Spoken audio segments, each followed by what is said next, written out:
Bismillah. Now we are at ayah number 3. Ayah number 3. Ar-Rahmanir Rahim, the most gracious, the most merciful. At the start of the Quran, we read the Basmalah. The kalima Ar-Rahman and Ar-Rahim are repeated here. These are the most recited words and the most repeated in the life of a Muslim, from the most pious Muslims to that of slackest Muslims.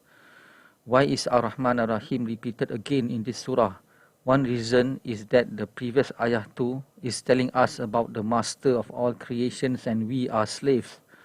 The next ayah 4 is saying that God is the king of the day of judgment. If ayah 2 and ayah 4 are put next to each other, this may make people to tremble in fear and run away from God. Instead of sadistically make his slaves to fear him, he is calming us not to be alarmed. He wants us to be close to him instead of running away.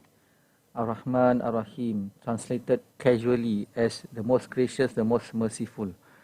Some translations use bombastic words like the most beneficent. Not many people know what beneficent means. The purpose of translating is to form a word from one that you don't know to a word that you already know.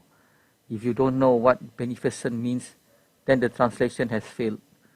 God is telling us that He is Ar-Rahman Ar-Rahim, showing that He loves us. Hence, the correct and ethical way to do is to love Him back. We perform the Salah every day because we love Him. Allah accepts Salah that is performed out of love towards Him.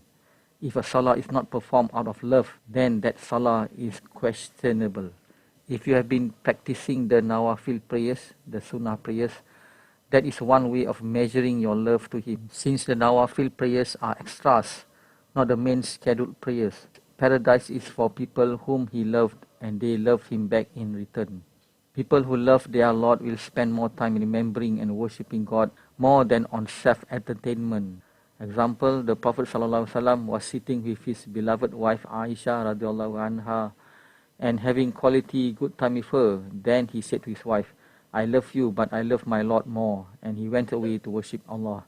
Aisha replied, "I love what you love," and she too went to worship Allah. Aisha said that she forgotten what both of them had been chatting before worshipping their true love, Allah. If we truly understand the mercy of our Lord, there is no reason for us to be mad towards our Creator. Some people got angry and blamed God for things that happened. They have not understood or know God. God has been teaching us about Him throughout history under many past revelations.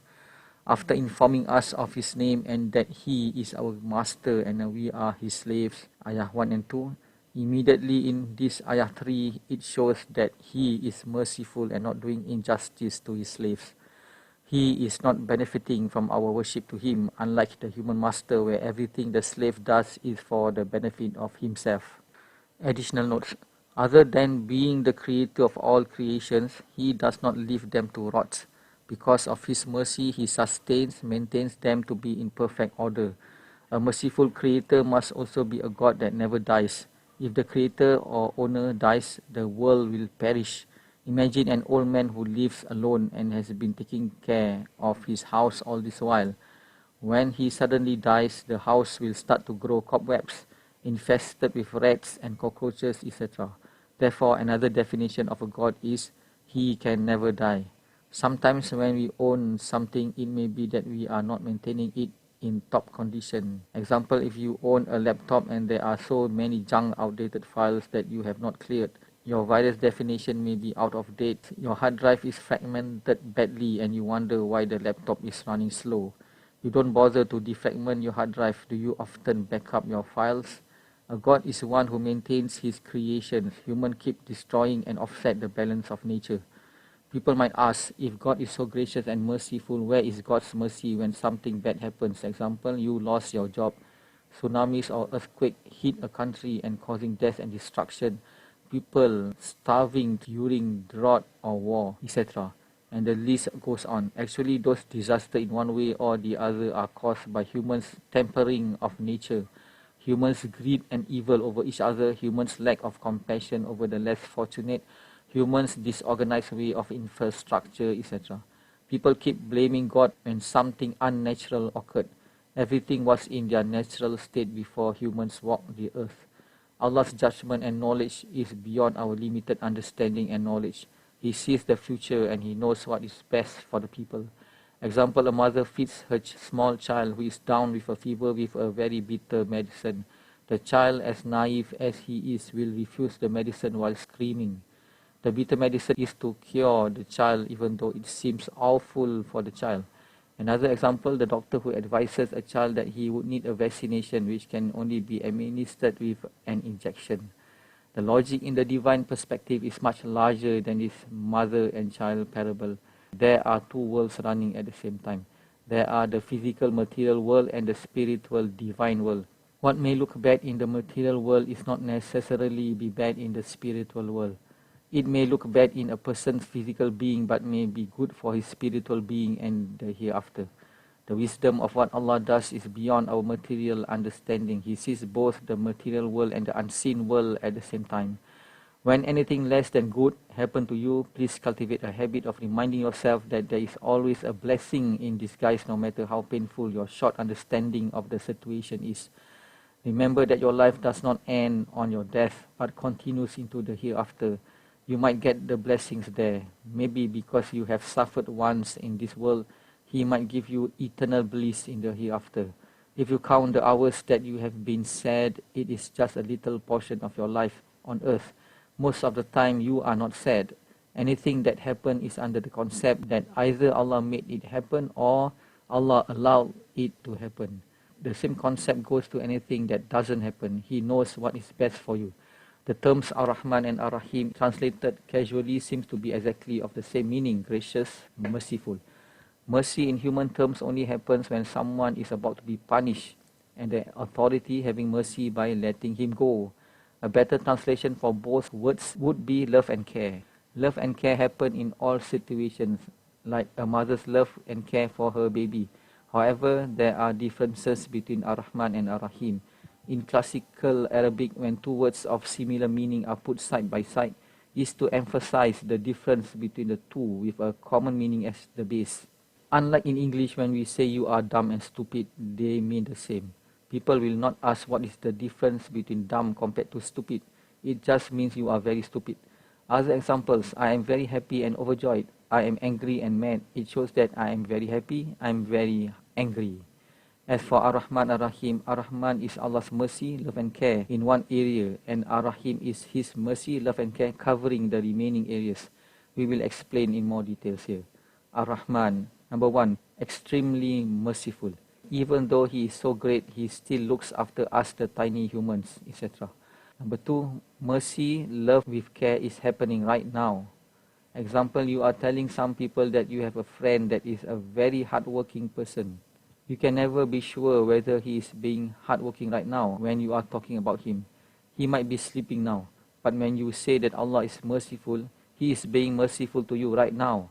In English, the word merciful doesn't capture both meanings of the one who is merciful and is being merciful right now.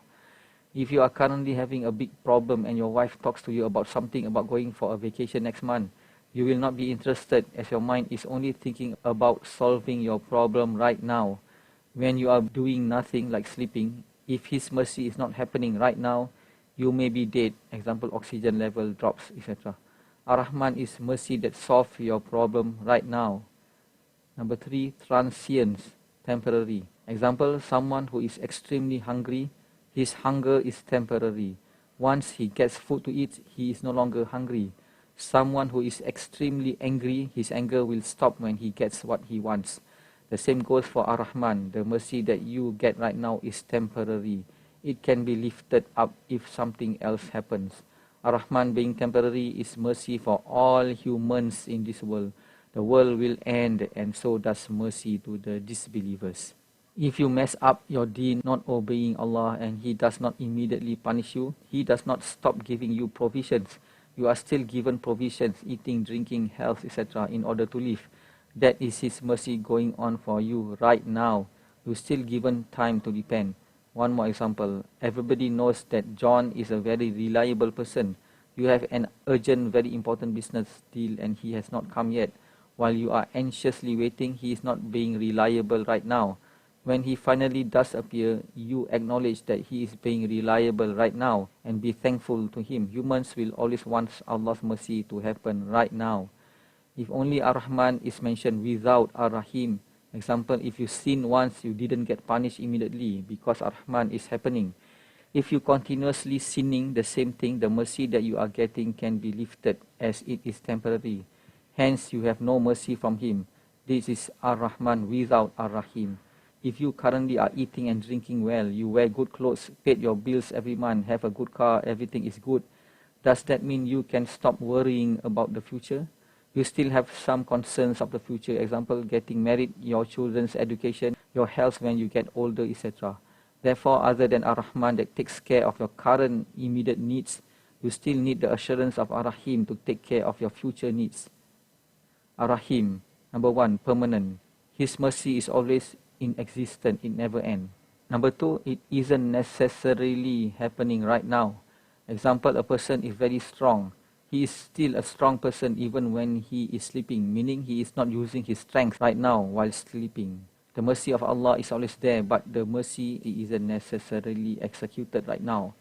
If only Ar-Rahim is mentioned without Ar-Rahman, his mercy only comes once a while. Example, only when you are doing something that pleases him. When you are sinning right now, you will get punished immediately.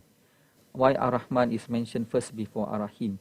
If you are thirsty while lost in the desert and you found a bottle of water, will you drink it immediately or will you decide to drink it about an hour or more later? You will drink it immediately, but you will not finish the whole bottle as you need to save some water for later. At least you want to have some assurance that there is still water that you can drink later while lost in the desert. When your immediate needs are covered immediately, you will think of your needs much later. Ar-Rahman is mentioned first as we need to solve our problems now. Once the problem is solved, we will start thinking of our future needs, and that's covered by Ar-Rahim. Hence, by putting Ar-Rahman and Ar-Rahim together, Allah tells us that His mercy covers all aspects of your life. Allah's mercy is beyond our imagination. His mercy is not to be compared with any mercy of a human. It's on a different level. Mercy in human perception is not the same as divine mercy. Ar-Rahim, permanent, is His mercy given to the believers in the hereafter. A person enters paradise because of Allah's mercy on him and not solely because of his own good deeds. A person who constantly engages in sincere good deeds will surely get His mercy. But this person must first believe that a merciful God exists. This mercy Ar-Rahim is not catered for the non-believers in the hereafter. A person who does not believe that God exists, he will have no reason that God should give him the same mercy Ar-Rahim as that given to the believers in the hereafter. Example, an employee who messed up in his work. At the end of the year, the worst scenario is he gets fired. He no longer gets his monthly salary. We recite in the beginning first few ayat about how merciful our Master is, and we praise and thank our Master. In any situation, the first thing in our mind is praising and thanking Him first. If you complain, that will kill off mercy. It shows that you have not much of gratitude. A customer that complains on every little bit will not be entertained. The slogan in a customer-oriented business is not the customer is always right, but a customer must be taught what is right. Therefore, anytime you feel of complaining on God, think of His mercy first and thanking Him. That is what makes a person patient in the face of calamity. After reciting this ayah, Allah replied, "My slave has glorified me."